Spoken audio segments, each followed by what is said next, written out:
जी हाँ दोस्तों, सही देख रहे हैं आप। चारों तरफ लहरा रहा है कांग्रेस का परचंडा।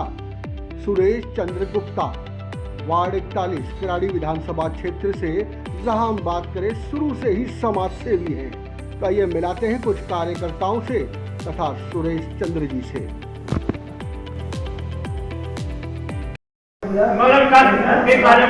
हाँ करेंगे, मुझे पूरा पता। हमें नहीं, यहाँ के जितने पब्लिक है उनको भी पता है ये लड़का काम करेगा। तो ऐसा कोई पीछे से चले जाते हैं। और जो जितने हमारे सुरेंद्र भाई साहब है, रोटिया भाई साहब, जितने आपके कैंडिडेट थे, ये सारे कैंडिडेट मुझे बहुत अच्छे आए। हमें बहुत सुख शांति मिला, हम बहुत खुश हैं। हम ही नहीं, यहाँ के जितने आदमी पब्लिक सब। नमस्कार जी, हमें आपका स्वागत है। आज हम किराड़ी विधानसभा में आए हैं, जहाँ के कांग्रेसी उम्मीदवार जो हैं, निगम पार्षद उम्मीदवार सुरेश कुमार जी हैं।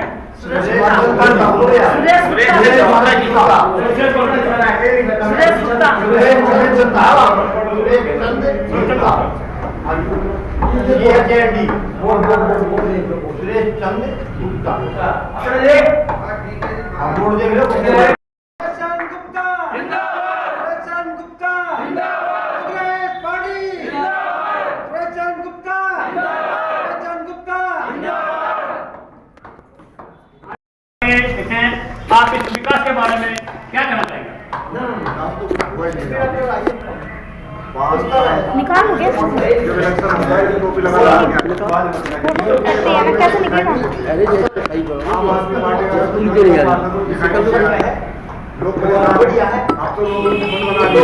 ये चलाना है दुनिया का, नहीं तो हाथ में थोड़ा विधानसभा में क्या विकास हुआ है, इसके बारे में आप बोलो।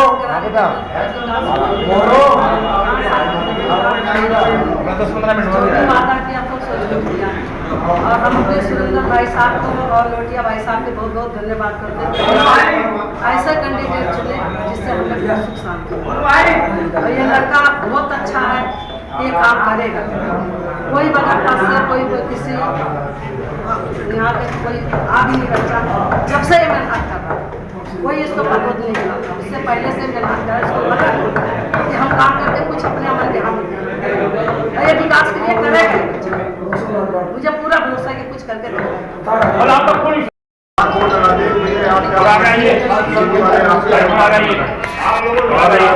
अपने देश नेतृत्व को धन्यवाद देता हूँ कि उन्होंने ऐसे हमारे बीच में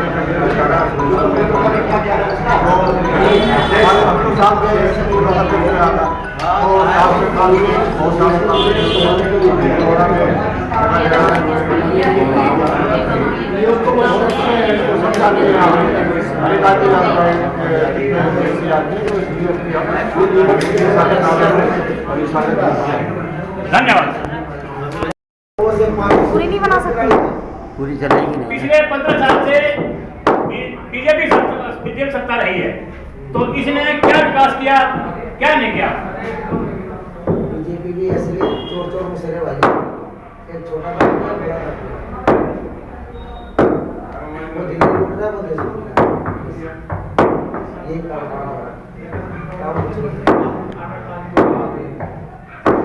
तो देखिए सुरेश चंद्र गुप्ता जी ने बीड़ा उठाया है कि हम किराड़ी विधानसभा का जो भी किसी तरह के मुद्दा होगा, रुकावट होगी, किस तरह का कूड़े की, नाले की, सड़क की, हम इस पर पूरे जोर शोर से कार्य करेंगे। मैं संदेश देना चाहता हूँ अपनी जनता को, वार्ड नंबर 45 की जनता को।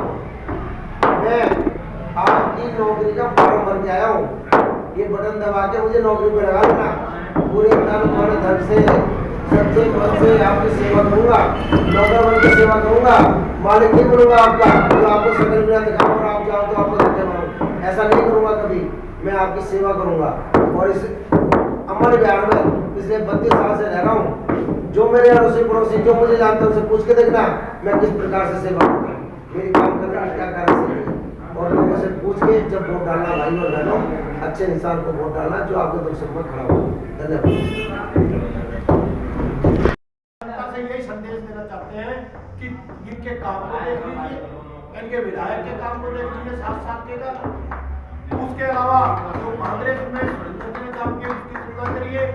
और इनके निगम पार्षद जी जो सफाई की व्यवस्था, नाली की व्यवस्था या बुरा हाल है, आदमी पैदल भी नहीं रह सकता, उसके लिए 4 तारीख को 4 दिसंबर को हाथ का बटन दबाकर सुरेश जी को भारी बहुमत से जिताए और सफाई की व्यवस्था, नाली की व्यवस्था, रोडों की व्यवस्था और जो निगम के इंतजाम है उस सब काम के लिए सुरेश जी तत्पर रहेंगे। रही बात पेंशन वाली बात, अभी आप कह रहे थे पेंशन का इतना बुरा हाल है, लोगों की पेंशनें बंद कर दी, बुजुर्ग आदमी, ऐसे बुजुर्ग आदमी की पेंशनें बंद कर दी, वो पेंशनें जो निगम के अंदर है वो शुरू कराएंगे। यही धन्यवाद। इतना बुरा हाल है, सफाई की व्यवस्था का, नाली की व्यवस्था का बुरा हाल है। और मैं छोटा सा कार्यकर्ता हूँ, मैं विश्वास दिलाना चाहूंगा, सुरेश कुमार जी जीत कर आते हैं तो हम अपने तजुर्बे से इनको बताएंगे कि इस तरह का कार्य करना, इस तरह कार्य करना, वो कार्य होगा, गारंटी से होगा। कांग्रेस ने पहले भी काम किया है, सुरेश गुप्ता जीत कर आएगा, अब भी काम करेगा, हम सब जीत जाएंगे। सुरेश जी का हमेशा का व्यवहार सबसे अच्छा रहा है, सब लोगों को मिलकर, सब लोगों का सहयोग करते हुए इसने आज अपना जीवन व्यतीत किया है और ये मजबूती से काम करेगा, ऐसा जनता से विश्वास दिलाना चाहते हैं। और अमन बिहार वार्ड को अपने परिवार की तरह रखेगा, अपने परिवार की तरह समझेगा और अच्छा आज तक कोई निगम पार्षद नहीं होगा, ये 5 साल में साबित करेगा। इस बार आपकी थोड़ी विकास के बारे में बताइए, आपकी पिछले 15 सालों में बीजेपी क्या समझे, क्या किया है, क्या नहीं किया? मैं अपने हाईकमान को, विशेष तौर पे भाई सुरेंद्र जी को और राजेश लोटिया जी का हृदय से धन्यवाद करना चाहता हूँ कि एक जमीनी कार्यकर्ता जो है उसको प्रत्याशी बनाया। पहली बार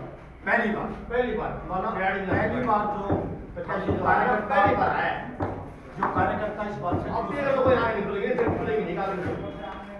जो कार्यकर्ता इस बात से। दूसरी बात, यहाँ भाजपा के जो निगम पार्षद हमारी इतना बुरा हाल है इस अमन बिहार क्या पूरी किराड़ी के अंदर कि पैदल आदमी नहीं चल सकता, पानी आ जाता है, पानी की निकासी का साधन नहीं है, जिसके कारण रोड जाम हो जाते हैं, आदमी पैदल नहीं चल पाता। जो ट्रैफिक है, जो मोटरसाइकिल, साइकिल या और वाहन, वो आप यहाँ नहीं निकल सकते। हम कहते हैं कि हमने विकास का काम शुरू कर दिया। मैं आपको एक छोटा सा उदाहरण दूंगा। मैं हरिंगले पार्ट सेकंड में RWA का प्रेसिडेंट हूँ। मेरे घर के आगे ही 1 साल से इतना बड़ा टीला लगा हुआ है, 1 साल से काम नहीं हो रहा। मतलब पूरे क्षेत्र में अमन बिहार का काम ले लो, किराड़ी का काम ले लो। किराड़ी में आपने मानसून के टाइम में लोगों ने नीचे उनके घर के मकान में पानी भरा हुआ है और ऊपर छत लगाकर, जीना लगाकर रहने के लिए मजबूर हुए। ये क्या है? तो निकासी का इन्होंने अभी तक इनके MP को, उसको विधायक जी को 5 साल पूरा कर चुका वो और 2 साल के करीब अभी हो गया। 7 साल में पानी की निकासी का कोई समाधान नहीं। तो क्या विकास करेंगे? विकास किया आदरणीय शीला दीक्षित जी ने किया। आदरणीय शीला दीक्षित जी ने सुरेंद्र कुमार जी को जल बोर्ड का उपाध्यक्ष बनाया। अगर पानी को लाने वाला इस किराड़ी क्षेत्र में है तो माननीय सुरेंद्र कुमार जी है। हम धन्यवाद करते हैं कांग्रेस पार्टी का। कांग्रेस पार्टी के टाइम में विकास का काम हुआ, अन्यथा नहीं हुआ। बिजली की बात तो ले लीजिए, सिंगल पॉइंट बिजली। हमारे जो बिजली मंत्री थे, जो सादरा से लड़े थे, क्या नाम था वो, लोगों को बताना। सुरेश चंद्र गुप्ता जी जो किराड़ी विधानसभा से उम्मीदवार, कांग्रेस पार्टी से उम्मीदवार चुने गए हैं। देखिए किराड़ी विधानसभा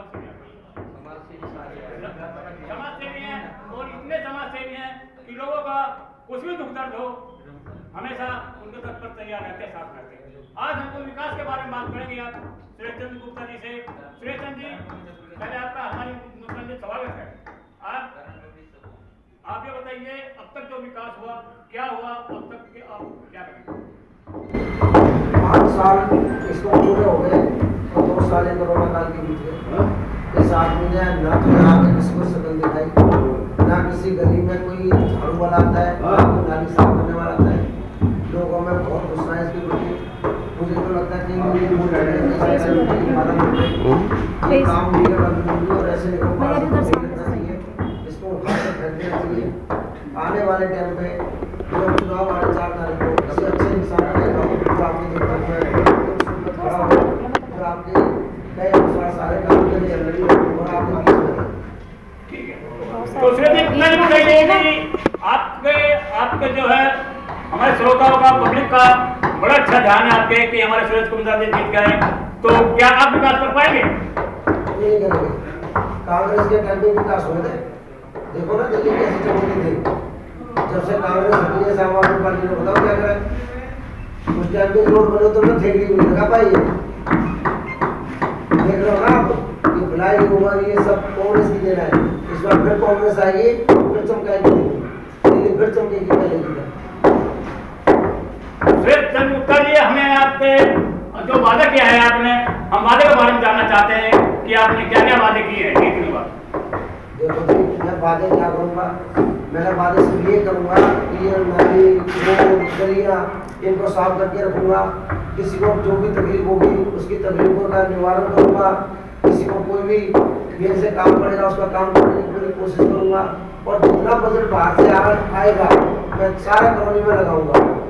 सुरेश जी, गुप्ता जी, हमने सुना है कि कुछ बुजुर्ग लोग परेशान हैं जिनकी ना तो पेंशन आ रही है ना पेंशन मदद आ रही है, आप इसके बारे में क्या कहेंगे? कांग्रेस के टाइम में 60 साल से ऊपर सभी लोगों की पेंशन आती है, 3,000 रुपये महीने आती थी।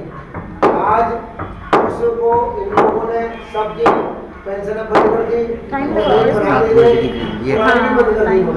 और बीजेपी सरकार और ये आम आदमी पार्टी सरकार एक दूसरे पे पेंशन लगा रही है, जबकि ये दोनों की नहीं होगा। पहले जो जिस टाइम कांग्रेस की सरकार थी उस टाइम क्राइम पर काफी अंकुश लगा हुआ था, लेकिन अब जो है खुलेआम के चक्कर मार दिया जा रहा है, कहीं चैनल तोड़ी जा रही है, कहीं हमारे बहन बेटियों की इज्जत लूटी जा रही है, तो इसके बारे में कौन जिम्मेदार, प्रशासन या प्रशासन? इसमें प्रशासन को तो पूरा हाथ ही है। प्रशासन को जो करवा रहा है ये सरकार की बहुत बड़ी नाकाम नहीं है, क्योंकि सरकार एक दूसरे में डाल रही है। दिल्ली सरकार बोलती है हमारे हाथ में पुलिस नहीं है, तो केंद्र सरकार कहती है ये कुछ करती नहीं है। पता नहीं लग रहा है ये कौन क्या करवा रहा है, लेकिन ये हो गलत बोल रहा है। दिन दहाड़े डकैतियां, दिन दहाड़े चोरियां। अभी हमारे पुष्पा कार्यकर्ता है, उसकी लड़की की चैन तोड़ ली, 1.5 तोले की चैन थी, तोड़ ली, और कोई अभी तक उसका सुराग नहीं लगा। ये आम आदमी पार्टी बोलती है कि हमने जगह सीसी कैमरे लगा रखे हैं, लेकिन जब कोई घटना होती है तो घटना वहाँ पर वो कैमरे जो बंद मिलते हैं, इसका क्या हुआ? कैमरे कहीं नहीं है, खाली वो डब्बा डाल दिया है, ना उसकी रिकॉर्डिंग है ना कुछ है उसका। और ये क्या 50 लाख कैमरे की बोली थी, 50 लाख कैमरे, 50 लाख में तो पूरी दिल्ली बच जाएगी। ये सिर्फ झूठे वादे करता है और कुछ नहीं। यूटर लेने में तो माहिर है ये, कभी कुछ बोलता है तुरंत उसे पलट जाता है। तो तुमने देखा भी होगा, मैं गाड़ी नहीं लूँगा, बंगला नहीं लूँगा, कुछ दिन बाद सब कुछ ले लिया इसने। बिजली फ्री दूंगा, पानी फ्री दूंगा, बिजली भाई सब बंद कर दिया, नहीं कर दिया। मिस कॉल मारो, जब 1 महीने और देख लो बस, इस महीने अगले महीने से ये मिस कॉल में बिजली सब बेकार होगी, कुछ फ्री नहीं है। हम किराया विधानसभा देख रहे हैं कि किराया विधानसभा के हालात इस टाइम बहुत बुरे हैं, कहीं गड्ढे हैं, कहीं कूड़ा पड़ा हुआ है, कहीं नालियाँ बंद है, तो इसके बारे में क्या कहेंगे? अरे यहाँ पे तो लोग समझ थोड़ा सा कम ही रखा है, थोड़ा और आगे जाके देखो, रोड पे पैदल नहीं चल सकते आप, साइकिल और मोटरसाइकिल तो बहुत बड़ी बात है, और कार तो भूल जाओ। पैदल चलने के लिए जगह नहीं है रोड पे। इस आम आदमी पार्टी की सरकार ने इतना बुरा हाल कर दिया इस किराड़ी विधानसभा का तो कि नरक बना दिया, बिल्कुल नरक। और इस बार पूरा बना लिया,